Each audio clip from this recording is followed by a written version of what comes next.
जहां लगभग 60 करोड़ रुपए से अधिक के भ्रष्टाचार करने वाले मिलरों को नागरिक आपूर्ति निगम ने अभय दान दे दिया है। दरअसल 2 दर्जन मिलरों को धान उपलब्ध कराई गई थी, जिसमें 60% चावल जमा करना था, लेकिन उक्त मिलरों ने उक्त चावल जमा नहीं किया, जिसकी शिकायत मिलने के बाद जांच कराई गई और दोषियों के खिलाफ कार्रवाई का निर्देश दिया गया। उक्त आदेश के बाद सिविल लाइन थाने में 11 और बैकुंठपुर थाने में 3 मिलरों के खिलाफ एफआईआर दर्ज हुई। इतना ही नहीं, राज्य शासन के द्वारा उक्त मिलरों से वसूली का आदेश भी जारी हुआ, लेकिन राजनीतिक संरक्षण प्राप्त उक्त कुछ मिलरों ने प्रशासनिक अधिकारियों से साठ गांठ कर चावल जमा कर दिया और एक बार फिर नया एग्रीमेंट कर नए कारनामे के लिए तैयार है। उक्त मिलरों के साथ किए गए एग्रीमेंट के संबंध में जिला प्रबंधक नागरिक आपूर्ति निगम देवेंद्र तिवारी से बात की गई तो उन्होंने कहा कि केंद्र सरकार ने 31 दिसंबर तक मिलरों को चावल जमा करने का समय दिया था, जिसके अंदर मिलरों ने चावल जमा कर दिया। हालांकि कैमरे के सामने जिला प्रबंधक ने कहा कि कुछ मिलरों ने चावल जमा कर दिया, उन्हीं मिलरों से एग्रीमेंट किया गया है। सबसे बड़ा सवाल यह है कि एक तरफ राज्य शासन मिलरों के खिलाफ एफआईआर और वसूली का निर्देश दे रहा है, तो दूसरी तरफ जिला प्रबंधक का कहना है कि मिलरों के द्वारा चावल जमा कर दिया है। हालांकि उक्त मिलरों के द्वारा चावल जमा कराया गया है या नहीं, इसके कोई दस्तावेज तो नहीं दिखाए गए, लेकिन जिला प्रबंधक का कहना है कि पर्याप्त चावल जमा करा दिया गया है। हालांकि आपको बता दें कि जिला प्रबंधक बनाए गए देवेंद्र तिवारी का भ्रष्टाचार से गहरा नाता है। बताया जाता है कि देवेंद्र तिवारी भोपाल नगर निगम में सिटी इंजीनियर के रूप में सदस्य थे।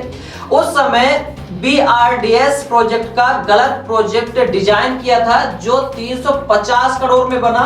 उक्त प्रोजेक्ट 10 साल बाद फेल हो गया, जिसे हटाने का आदेश दिया गया। कुल मिलाकर उक्त गलत प्रोजेक्ट के चलते भोपाल नगर निगम को 500 करोड़ की क्षति पहुंचाने का आरोप देवेंद्र तिवारी पर लगा था।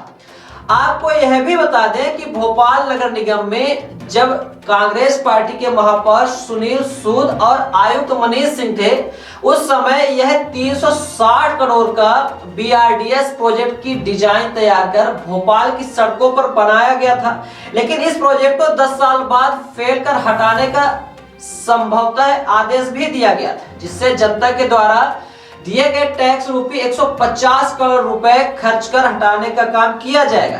यह प्रोजेक्ट फेल होने की वजह से 500 करोड़ रुपए जनता का पैसा पानी की तरह बहा दिया गया, जो एक तरह से शासन को आर्थिक क्षति पहुंचाने की परिधि में आता है।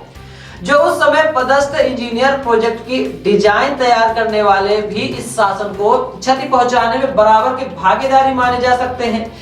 देवेंद्र तिवारी को रीवा में पदस्थ करने की बात इन दिनों उक्त प्रोजेक्ट में हुए भ्रष्टाचार के चलते चर्चा का विषय बना हुआ है, क्योंकि बीआरडीएस कॉरिडोर प्रोजेक्ट के डिजाइनर तैयार करने वाले सिटी इंजीनियर देवेंद्र तिवारी वर्तमान समय में रीवा नागरिक आपूर्ति निगम के जिला प्रबंधक के पद पर पदस्थ किए जा चुके हैं, जबकि जनसंपर्क आयुक्त मनीष सिंह को नवागत मुख्यमंत्री डॉक्टर मोहन यादव ने पहले ही बड़ी जवाबदारी से हटा दिया है। साथ ही अन्य अधिकारियों का भी अन्य जगहों पर पोस्टिंग हो चुकी है। आइए आपको सुनाते हैं नागरिक आपूर्ति निगम के जिला प्रबंधक देवेंद्र तिवारी ने पूरे मामले को लेकर क्या सफाई दी है। सर, यहाँ मिलरों को धान दी गई थी और उसका जो चावल वापस करना था नहीं दिए गए थे, जिसमें करीब 14-15 मिलरों के खिलाफ एफआईआर दर्ज हुई है। अभी करीब 20-21 मिलर थे जिनके खिलाफ एफआईआर दर्ज नहीं हुई। अभी इससे जानकारी है कि उन्हीं मिलरों को पुनः एग्रीमेंट करके धान दी जा रही है। तो क्या माना जाए कि पुनः अवसर दिया जा रहा है मिलरों को, या कुछ नया तरकीब आया, नया कुछ नियम ऐसा आया कि वसूली हो गई पुरानी, या नया दिया जा रहा है? नहीं, ऐसा कुछ नहीं है। नागरिक आपूर्ति निगम का मुख्य उद्देश्य यह है कि मिलर जितना भी धान उठाव करे, उस उठाव के हिसाब से चावल जमा कर दे। मिलिंग अवधि के समय तक रीवा के कुछ मिलर पिछले मिलिंग सीजन का चावल पूरी तरह से जमा नहीं करवाए थे, इसलिए उनके ऊपर प्रकरण भी दर्ज किए गए थे। बाद में भारत सरकार द्वारा चावल जमा करने की अवधि 31 दिसंबर 2023 तक कर दी गई और इस निर्धारित अवधि में जिन मिलर्स ने संपूर्ण चावल जमा कर दिया है, वो मिलर अगली मिलिंग करने के लिए पात्र हैं और उसी अनुसार उनसे मिलिंग कराई जा रही है। और ये भी प्रयास किया जा रहा है कि इस बार ऐसी स्थिति इस मिलिंग वर्ष में निर्मित न हो सके।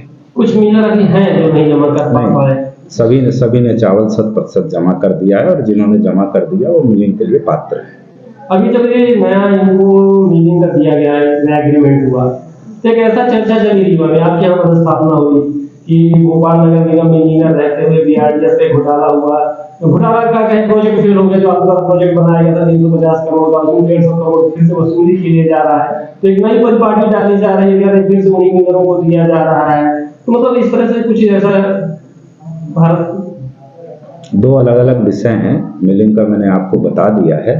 चर्चा है यहाँ ऐसा कि यहाँ लोग कहने लगे कि भ्रष्टाचार की परिपाटी डाली जाएगी, वो भोपाल नगर निगम वाला फिर से, ऐसा क्या है? थोड़ा डिस्कस करें। कहना अलग बात है और तथ्यों के आधार पर बात रखना अलग चीज है। यहाँ जितने मिलर हैं सबने चावल जमा कर दिया और जमा करने के बाद वो मिलिंग के लिए पात्र हैं और मिलिंग कर रहे हैं। और कड़ाई से वसूली होगी माना जाए? नहीं, अब वसूली की बात ही नहीं बची, सभी ने संपूर्ण चावल जमा कर दिया है, तो वसूली की कोई बात नहीं है। वो मिलर पात्र हैं और अच्छे से क्वालिटी का चावल दे रहे हैं, बढ़िया मिलिंग चल रही है, कोई दिक्कत नहीं। सुना आपने, यह वही देवेंद्र तिवारी है जो भोपाल नगर निगम को 500 करोड़ की क्षति पहुंचाने वाली टीम में शामिल बताए जाते हैं, जिनके द्वारा कहा जा रहा है रीवा में हुए 60 करोड़ रुपए धान घोटाले में धान के बदले चावल जमा हो चुका है। अब यह तो विभाग ही जाने कि मिलरों से कौन सा चावल जमा कराया गया है और पुनः उन्हीं मिलरों से एग्रीमेंट कर नए भ्रष्टाचार करने की छूट दी गई है। पर यह जरूर चर्चा का विषय है कि कहीं भोपाल नगर निगम में हुए बीआरडीएस घोटाले की तरह रीवा में एक और कारनामा तो देवेंद्र तिवारी नहीं करने जा रहे हैं।